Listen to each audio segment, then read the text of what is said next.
ہمارے دو دشمن ہیں جو ہمیں جادہ مستقیم سے ہٹانے کے لیے دن رات کوشاں ہیں، ایک نفس اور دوسرا شیطان۔ نفس اور شیطان دونوں دشمن ہمیں راہ حق سے ہٹانے کے لیے دن رات جد و جہد میں ہیں اور ہمارے خلاف مساعی جد و جہد اور محنت کر رہے ہیں۔ ان میں جو نفس ہے وہ بڑا دشمن ہے یا شیطان بڑا دشمن ہے؟ عمومی طور پہ تو یہ کہا جاتا ہے کہ شیطان نے ہمیں ورغلا دیا، لیکن شیطان جب خود ورغلایا گیا، شیطان جب شیطان بنا تو اس وقت کوئی دوسرا شیطان تو نہیں تھا جس نے شیطان کو ورغلایا، وہ نفس تھا جو شیطان کو بھی شیطان بنا۔ نفس نے اندر سے سر اٹھا کے کہا تھا نا، آنا خیر منہ، میں بہتر ہوں، اور باقاعدہ دلیل کھڑی کر لی اس کے نفس نے، خلقتنی من نار وخلقتہ من طین، مجھے تو نے آگ سے پیدا کیا ہے، اسے تو نے مٹی سے پیدا کیا۔ مٹی افضل نہیں ہوتی، مفضول ہوتی ہے، اور آگ اٹھتی ہے اوپر کو جاتی ہے، یہ افضل ہے، لہٰذا افضل مفضول کو سجدہ کیسے کرے؟ میں سجدہ نہیں کروں گا۔ باقاعدہ اس کے نفس نے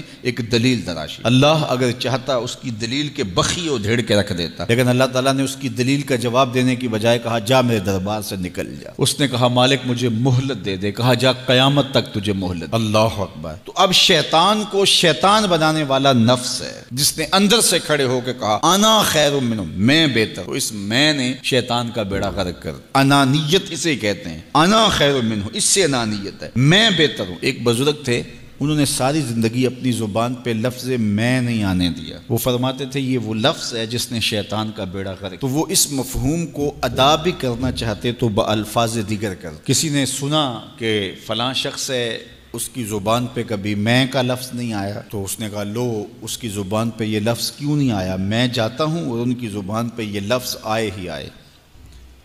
ہر شخص کی اپنی ترجیحات ہوتی ہے۔ ایک مہم پہ نکلا کہ ان کی زبان پہ لفظ میں لے کر آنا۔ گیا، حضرت بیٹھے تھے، حضرت ایک مسئلہ پوچھنے آیا ہوں۔ بیٹا پوچھئے۔ کہا شیطان کو کس چیز نے برباد کیا تھا؟ حضرت اب تو بولیں گے نا کہ میں نے اس کا بیڑا غرق کیا تھا، تو کہوں گا جیسے بھی زبان پہ لفظ تو آئی گیا، اور شیخ بھی بڑے سمجھدار تھے، سمجھ گئے اس کی نیت کے کھوٹ کو کہ یہ کیوں آیا ہے اور یہ مسئلہ کیوں پوچھ رہا۔ ہر مسئلہ تفہیم کے لیے نہیں پوچھا جاتا، اس کے مقاصد اور بھی ہوتے ہیں، اور اہل اللہ کو اللہ نے وہ بصیرت دی ہوتی ہے جو سائل کے انداز سے سمجھتے ہیں کہ اس کے مقاصد۔ تو کہا حضرت پوچھنے آیا ہوں کہ شیطان کو کس چیز نے برباد کیا؟ حضرت فرمانے لگے نماز کا ٹائم ہو گیا، ابھی جماعت کھڑی ہونے والی ہے، نماز کے بعد اس پہ بات کر۔ خیر نماز ہوئی، سلام پھرا تو حضرت خود فرمانے لگے کسی نے پوچھا تھا کہ شیطان کو کس چیز نے برباد کیا؟ جواب دینا چاہ رہا ہوں کس نے پوچھا تھا؟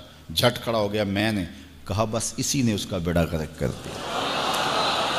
تو انانیت میں جو ہے یہ شیطان کو شیطان بنانے والی، نفس جس نے اندر سے سر اٹھایا اور کہا انا خیر منہ، میں بہتر ہوں، تو یہ شیطان کو شیطان بنانے والا نفس ہے۔ تو نفس شیطان سے بھی بڑا دشمن۔ اب ہمارے ساتھ دو بڑے دشمن لگے ہوئے، ایک شیطان اور دوسرا نفس، اور دونوں ہمارے باطن کو اجاڑنے کے لیے، ہمارے من کو بے چراغ کرنے کے لیے، ہمارے اندر کی روشنیاں بجھانے کے لیے دن رات کوشاں۔ ایک تنہا ناتواں اکیلی جاں، دو دشمنوں کے نرغے میں، اور دونوں دشمن بڑے تگڑے اور بہت طاقتور، اور ہر وقت ہمارے اوپر حملہ آور۔ الشیطان جاسم علی قلب ابن آدم فاذا ذکر اللہ خنس واذا غفل وسوس۔ حضرت نبی رحمت صلی اللہ علیہ وآلہ وسلم نے ارشاد فرمایا شیطان اولاد آدم کے دل پہ قبضہ جماتا ہے، اور جب بندہ غافل ہوتا ہے تو یہ وسوسے ڈالتا ہے، اور جب بندہ اللہ کا ذکر کرتا ہے تو یہ بھاگ جاتا ہے۔ تو شیطان وسوسہ اندازی کرتا ہے، باطن کو اجاڑتا ہے، من کو لوٹتا ہے۔ نفس اور شیطان دو بڑے دشمن تھے جو ہمیں جادہ مستقیم سے بہکانے کے لیے دن رات کوشاں تھے۔ اب اللہ کا کرم دیکھیے، اذا دخل رمضان سلسلت الشیاطین، جب ماہ سیام جلوہ فراز ہوتا ہے تو شیاطین جکڑ دیے جاتے ہیں۔ جو ہی ماہ سیام شروع ہوتا ہے، چاند طلوع ہوتا ہے تو شیاطین جکڑ دیے جاتے ہیں، پورا مہینہ وہ آزاد نہیں رہتے، جکڑ دیے جاتے۔ سلسلت الشیاطین، یہ جو مسجدوں کے دروازے کھل گئے، جہاں 1.5 صف ہوتی تھی وہاں 5 صف تراویوں میں ہیں، تو یہ شیطان کے بند جانے کی وجہ سے۔ لیکن مہنگائی کا طوفان ہے، بد نگاہی ہے، بد تہذیبی ہے، جھوٹ ہے، دیگر امور بد بھی جاری ہیں، یہ نفس کے موجود ہونے کی۔ نیکی کا ماحول پیدا ہوا یہ شیطان کے بند جانے کی وجہ، لیکن ہماری برائیاں بدستور موجود ہیں یہ نفس کے موجود ہونے کی وجہ سے۔ اب ہمارے لیے آسانی یہ ہو گئی کہ دو دشمن تھے جن کا ہمارے سے مقابلہ تھا، ایک نفس اور دوسرا شیطان۔ ہمارے لیے یہ سہولت ہو گئی کہ ہمارا ایک دشمن باندھ دیا گیا۔ اب دشمن ایک ہے جس سے ہم نے ماہ سیام میں اور وہ دشمن کون سا ہے؟ نفس۔ اب نفس کا مقابلہ اتنا آسان بھی نہیں، یہ بہت ڈاڈا دشمن ہے، اندر کا دشمن ہے، گھر کا بھیدی ہے۔ باج فقیراں کسے نہیں ماریا، باہو ظالم چور اندر داہو۔ یہ بڑا سخت اور بڑا شدید قسم کا دشمن ہے۔ یہ اس کی چالیں بہت باریک، شیطان کی چالیں بھی بڑی باریک ہیں اور نفس کی چالیں اس سے بھی زیادہ باریک۔ اب کیسے مقابلہ کریں گے؟ شیطان بھی ہماری متاع عمل کو لوٹنا چاہتا ہے، حتیٰ کہ ہمارے ایمان کو برباد کرنے پر تلا ہوا ہے، اور نفس بھی چالیں چل رہا ہے، اور ہم اپنی زندگی لاؤبالی میں گزارتے چلے جا رہے ہیں۔ ہمیں پتہ ہی نہیں کہ ہم موت کے کتنا قریب ہو رہے ہیں، اور شیطان ہمارے اوپر، نفس ہمارے اوپر حملہ آور ہے، اور یہ چاہتے ہیں ٹھیک ہے یہ چلتا رہے، یہ رسمی زندگی گزارتا رہے، کوئی بات نہیں، اس کے اندر کو ہم لوٹ لیں، اور یہ دونوں دن رات لگے ہوئے۔ ماہ سیام آیا تو ہمارا ایک دشمن بند گیا، ہمیں تھوڑی سی سہولت مل گئی۔ اب ایک ہی دشمن باقی ہے جس سے مقابلہ کرنا باقی ہے، اور وہ ہے نفس۔ اب نفس سے مقابلہ کیسے ہوگا؟ تو کسی ایکسپرٹ سے پوچھیں کہ جناب نفس ہے، ہم کمزور ہیں، شیطان دشمن ہمارا بندہ ہوا ہے، 2 محاذ کھلے تھے تنہا جان کے لیے، ایک محاذ بند ہو گیا، اب ایک ہی محاذ ہے، مقابلہ کرنا ہے تو کیسے کرنا؟ اللہ اکبر۔ تو ہم اقبال کی بارگاہ میں عرض کیا کہ آپ بتائیے۔ وہ کہنے لگے میں آپ کو اپنے مرشد مولانا رومی کے پاس لے جاتا ہوں۔ رومی کے پاس اقبال لے کر کے گئے تو رومی نے کہا کہ میں آپ کو ایک اور شخص کا پتہ بتاتا ہوں، اور وہ اتنا کامل ہے اور اس شعبے میں اس قدر ایکسپرٹ ہے۔ اس نے کہا ہفت شہر عشق را اتار گشت، ما ہنوز اندر خمیں یک کوچام۔ عشق کے 7 شہر حضرت شیخ فرید الدین اتار گھوم چکے ہیں، اور ہم پہلے شہر کی پہلی گلی کے کونے میں کھڑے ہیں۔ یعنی اتنا بڑا شخص شیخ فرید الدین علیہ رحمہ، تو کہا وہ بتائیں گے تمہیں کہ نفس کا مقابلہ کیسے کرنا ہے۔ رومی کہتے ہیں کہ وہ میرے بھی استاد ہیں، رومی کہتے ہیں کہ وہ میرے بھی ہادی و مرشد ہیں۔ جس عشق کے شہر میں میں داخل ہوا ہوں اور ابھی کونے پہ کھڑا ہوں، اس طرح کے 7 شہر وہ گھوم کے بھی آئے ہیں۔ آؤ ان سے پوچھتے ہیں کہ جناب نفس قابو کیسے کریں؟ تو شیخ فرید الدین اتار نے کہا نفس نتواں کشت الا باسے چیز، بات گوئم یاد گیرش اے عزیز۔ نفس نہیں مرتا، لیکن 3 اسلحے اگر آپ کے پاس ہوں تو یہ نفس ٹھہر بھی نہیں سکتا۔ غور سے سن لیجئے، روحوں میں اتار لیجئے، اور زندگی میں ہمارا مقصد ہے اس نفس کا مقابلہ کرنا۔ شیطان کا مقابلہ کرنا بھی ہمارا مقصد ہے، اور نفس کا مقابلہ کرنا بھی ہمارا مقصود زندگی ہے۔ ساری زندگی فریب میں ہم میں نہیں گزارنی، زندگی تیزی کے ساتھ گزر رہی ہے اور ہم آغوش موت میں اترنے والے ہیں۔ تو یہ ڈاڈے دشمن ہماری متاع عمل لوٹ رہے ہیں، ہمارے کیے ہوئے عمل کو عجب سے، تکبر سے، ریاکاری سے برباد کر دیتے ہیں۔ ہمیں پہلے عمل کی طرف جانے نہیں دیتے، پھر عمل کے اندر وسوسے ڈالتے ہیں، پھر عمل ہو جائے تو اس کو پھر برباد کرنے کی کوشش کرتے ہیں۔ کتنے ڈاڈے دشمن ہیں جن کے نرغے میں ہم پھنسے ہوئے ہیں۔ تو پھر ہمیں کوئی بندہ مل گیا ہے جو بتا رہا ہے کہ جناب اس کا مقابلہ ایسے کریں گے، تو پھر آج کی سن لیں ہم اور غور کر لیں اور اپنے اندر اتریں۔ تو شیخ فرید الدین اتار ہمیں بتا رہے ہیں، تو سنیے وہ کیا کہہ رہے ہیں۔ نفس نتواں کشت الا باسے چیز، نفس نہیں مرتا، یہ بڑا ڈاڈا ہے، لیکن 3 اسلحے اگر آپ کے پاس ہوں تو یہ ٹھہر بھی نہیں سکتا۔ وہ 3 اسلحے کون سے ہیں؟ خنجر خاموشی و شمشیر جو، نیزائے تنہائی و ترک ہجو۔ ایک خاموشی کا خنجر، دوسرا بھوک کی تلوار، اور تیسرا تنہائی کا نیزہ۔ یہ 3 اسلحے تمہارے پاس ہوں تو پھر نفس ٹھہر بھی نہیں سکتا۔ خاموشی کے خنجر سے نفس پہ وار کیا جا سکتا ہے۔ میرے اور آپ کے آقا و مولا نے فرمایا من صامت نجا، جس نے خاموشی اختیار کی وہ نجات پا گیا۔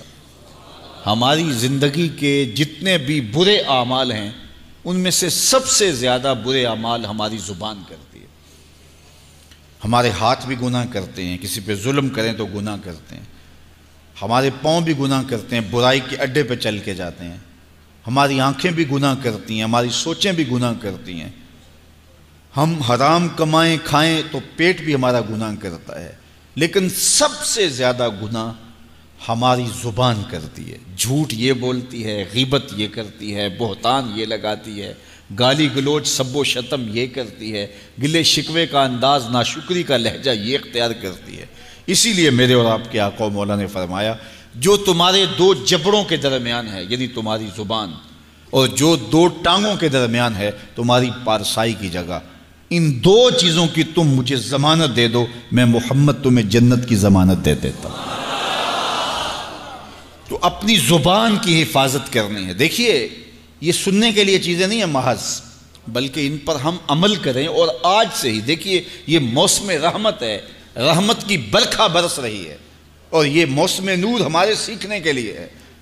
تو ہم اپنے نفس کو کیسے قابو کریں گے؟ دو دشمن تھے، ایک بندھا ہوا ہے، چھوٹ کے کچھ نہیں کر سکے گا اگر نفس کو قابو میں کر لیا، اور اگر ہم نفس کنٹرول نہ کر سکے وہ تو جہنم کی آگ میں اور زنجیروں میں جکڑا ہوا پیچ و تاب کھا رہا ہے کہ یہ جو ٹوپیاں پہنے ہوئے مسجدوں میں جاتے ہو نا، میں عید کے دن نپٹ لوں گا تم سے، وہ تو اور نفس کے ساتھ مل کے ہمارا بیڑا غرق کرے گا اور ہمیں اور دور کر دے گا اور ہماری باطنی اساس اور بنیاد اور کمزور کر دے گا۔ اس لیے ضرورت ہے کہ ہم اپنے نفس کو ان دنوں کے اندر کمزور کریں۔ اس کا پہلا نسخہ کیا ہے؟ خاموشی کا خنجر۔ آپ جب خاموشی اختیار کریں گے، زبان کو صرف ضرورت کے لیے استعمال کریں گے، تو پھر نتیجہ کیا ہوگا کہ آپ کے گناہ بہت کم ہوں گے، جھوٹ کم ہوگا، غیبت نہیں ہوگی، بہتان تراشی نہیں ہوگی، دیگر اعمال جو زبان کے ذریعے سے صادر ہوتے ہیں اور ہم گناہوں میں اضافہ کرتے چلے جاتے ہیں، تو زبان کو اگر کنٹرول میں کر لیں گے۔ اللہ اکبر!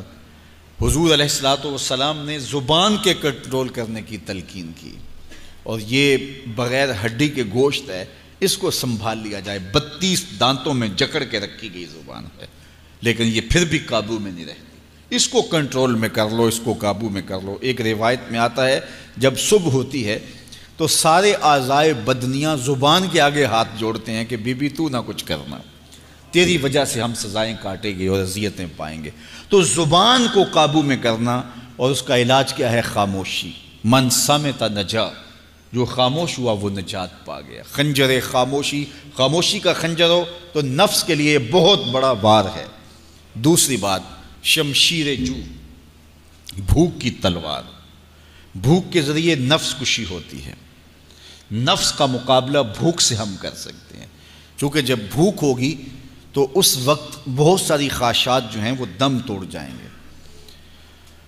اللہ کے محبوب علیہ السلام کا ایک فرمان سنیے، بالخصوص نوجوانوں کے نام۔ یا معشر الشباب من استطاع منکم الباء فلیتزوج فإنہ اغض للبصر واحسن للفرج فمن لم یستطع فعلیہ بالصوم فإنہ لہ وجاء۔ فرمایا اے جوانوں کے گروہ، تم میں سے جو نکاح کرنے کی طاقت رکھتا ہے وہ دیر نہ کرے، جلدی نکاح کر لے۔ کیوں کہ نگاہ اور پارسائی کی جگہ کا محافظ ہے، تمہاری نظر کو بھی محفوظ کرے گا اور تمہاری پارسائی، تمہاری عصمت کے جوہر کو بھی محفوظ کرے گا۔ تو اگر کسی کے پاس استطاعت ہے تو وہ نکاح کرنے میں دیر نہ کرے۔ فَإِن لَمْ يَسْتَطِعْ، اور اگر کوئی طاقت نہیں رکھتا، اس کے حالات ایسے نہیں ہیں کہ وہ نکاح کر پائے، فَعَلَيْهِ بِالصَّوْمِ، تو فرمایا وہ کثرت کے ساتھ روزے رکھے۔ فَإِنَّهُ لَهُ وِجَاءٌ، روزے اس کے لیے قاطع شہوات ہیں اور اس کی مشکلیں آسان کرنے والے ہیں۔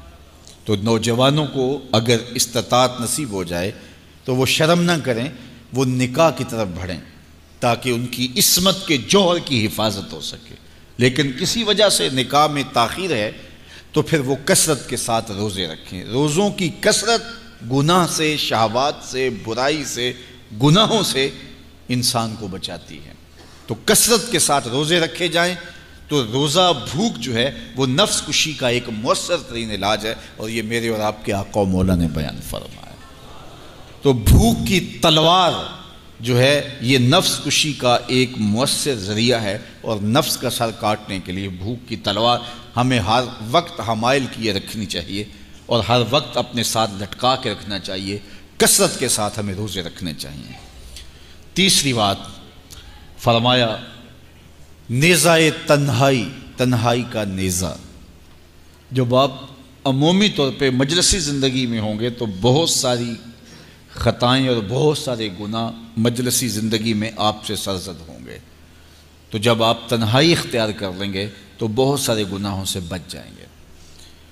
حضرت شاہ نقشبند بخاری علیہ رحمہ فرماتے ہیں کہ فقیر کے لیے سب سے بہتر جگہ اللہ کا گھر مسجد ہے، یا پھر کامل شیخ کی صحبت ہے، یا پھر تنہائی ہے۔ چوتھی جگہ سوائے ہلاکت کے اور کچھ نہیں ہے۔ العافیۃ فی العزلہ، عزلت میں، تنہائی میں عافیت رکھی گئی ہے۔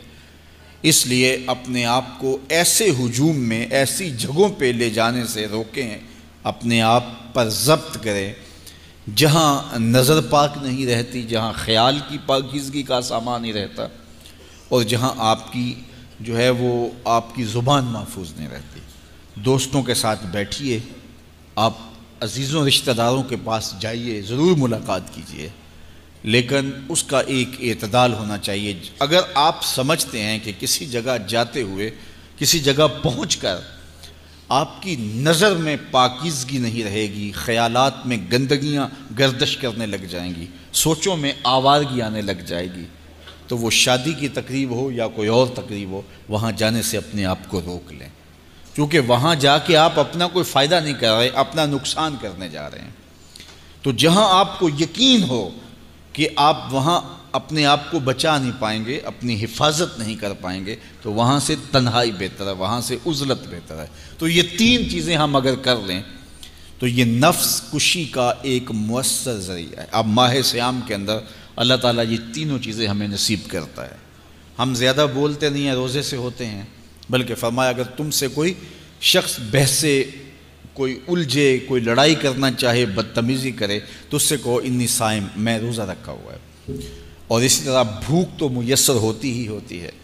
اور تیسری بات کہ عزلت بھی میسر ہو جاتی ہے، اس میں آپ ذکر کے لیے، فکر کے لیے، روزے میں آپ تلاوت کلام مجید کے لیے تنہائی اختیار کرتے ہیں۔ تو گویا روزہ ایک ایسی تربیتی ورکشاپ ہے کہ جس کے ذریعے سے آپ کے نفس کی تہذیب ہو جاتی ہے۔ جب نفس قابو میں آ گیا، نفس کنٹرول میں آ گیا، نفس کو آپ نے کمزور کر لیا، تو شیطان چھٹ کے بھی کچھ نہیں کر سکے گا، کیونکہ شیطان ہمارے اوپر حملہ کرتا ہے نفس کے ذریعے سے۔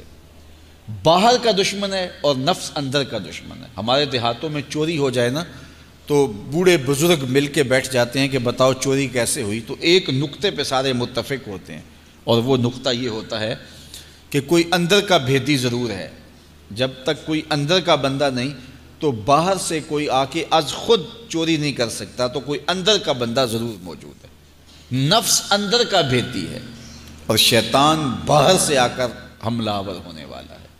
اس لیے شیطان کو اندر آنے کا موقع نفس دیتا ہے۔ نفس کو ہی کمزور کر لیجئے، وہ آپ کا ساتھی بن جائے، نفس امارہ، نفس مطمئنہ بن جائے، اور وہ نفس جو برائی کا حکم دیتا ہے وہ نفس امارہ کہلاتا ہے، اور جب وہ کثرت ذکر سے، عبادت سے نفس مطمئنہ بن جاتا ہے تو پھر وہ شیطان کے لیے رکاوٹ کا ذریعہ بن جاتا ہے اور آپ کی زندگی محفوظ ہو جاتی ہے۔ اور یہ ہمارا کام ہے، یہ ہمارے کرنے کا وظیفہ ہے۔ دیکھیے حضرت انسان کو اللہ نے اختیار دیا، زندگی دی، فہم دیا، ادراک دیا، گناہ کی قوتیں اور نیکی قوتیں ساری اس کے ساتھ لگی ہوئی ہیں۔ اس نے صرف ایک لا ابالی شخص کی طرح زندگی نہیں گزارنی کہ جو سامنے آ گیا کھا لیا اور جو زبان پہ آ گیا بول دی، ایسا نہیں ہے۔ یہ تو انسان ہے، اس کو تو اپنی زندگی کی راہیں خود متعین کرنی ہے کہ میری دنیا آخرت کے لیے نفع بخش کیا چیز ہے اور نقصان دہ کیا چیز ہے۔ انا ہدیناہ السبیل اما شاکرا و اما کفورا، کہ ہم نے اس کو دونوں راہیں دکھا دی، وہدیناہ النجدین، اس کو پتہ ہے یہ اچھائی ہے یہ برائی ہے، اس نے اس سے اجالنا ہے اپنے اندر کو اور اپنے باطن کو سنوارنا ہے۔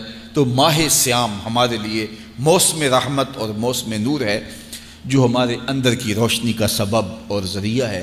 تو آئیے یہ موسم اللہ نے ہمیں نصیب کیا، قرآن مجید کی کثرت سے تلاوت کریں، نفس کمزور ہوگا، تنہائی اختیار کریں، نفس کمزور ہوگا، اپنی زبان پہ قابو کر لیں، نفس کمزور ہوگا، بھوک تو ہم روزے کی وجہ سے کاٹتے ہی کاٹتے، نفس کمزور ہوگا۔ اب شیطان چھٹ کر بھی عید کے دن ہمارا کچھ بگاڑ نہیں سکے گا اگر ہم نے اپنے نفس پہ قابو پا لیا، اور اگر نفس پہ قابو نہ پا سکے تو شیطان تو پھر پیچ و تاب کھا رہا ہے اور وہ ہمارے اوپر پھر اور زور و شور کے ساتھ حملہ ہوگا اور ہماری متاع عمل کو لوٹ لے گا۔ تو پھر کیا فائدہ ہوا کہ سارے مہینے کی محنت کی، عید کے دن، عید سے 4-5 دن بعد ہم نے لٹا دی، تو فائدہ کیا ہوا؟ اللہ نے اس عورت کی مثال بیان کی ہے قرآن میں جس کا توازن ذہنی ٹھیک نہیں تھا، اور وہ سارا دن سوت کاٹتی رہتی تھی اور شام کو اپنے ہاتھوں سے توڑ دیتی تھی۔ تو کہا کہیں ایسا نہ کرنا کہ تم بھی اس عورت کی طرح ہو جاؤ کہ اپنے ہاتھ سے کاتا ہوا سوت اپنے ہاتھوں سے ہی توڑ دو۔ پورا مہینہ بھوک کاٹی، پیاس کاٹی، تکلیفیں گوارا کیں، اور شام کو جو ہے وہ اپنے ہاتھ سے ہی وہ سوت کاٹنے والی خاتون سوت توڑ دیتی ہے۔ تو کہیں ہم بھی ایسے نہ ہو جائیں کہ مہینے کی محنت ہر سال عید یا عید کے چند دن بعد برباد کر لیں، پھر اگلے سال مہینے کی محنت کریں، پھر عید کو برباد کر دیں، تو کیا فائدہ ہوا؟ تو ہم نے جو نعمت سمیٹی ہے، جو چیز دی ہے، جو چیز حاصل کیا، اس کو جذب کر لیں روح کے اندر، اس کو اپنے من کے اندر اتار لیں۔ اہل ایمان کو ایک دعا تلقین کی گئی ہے، وہ کیا دعا کرتے ہیں؟ ربنا لا تزغ قلوبنا بعد اذ ہدیتنا، اے اللہ ہدایت کے بعد ہمارے دل کو پھر دوبارہ ٹیڑھا نہ کر دینا۔ اگر ہدایت دی ہے تو وہ نصیب ہی رہے، وہ من میں جذب ہو جائے، وہ روح میں اتر جائے۔ تو میں اور آپ اپنی زندگی کو اللہ اور اس کے رسول کے نام پہ لگایا ہے، تو پھر اپنی ساری زندگی کو اللہ اور اس کے رسول کے نام پہ لگا دیں۔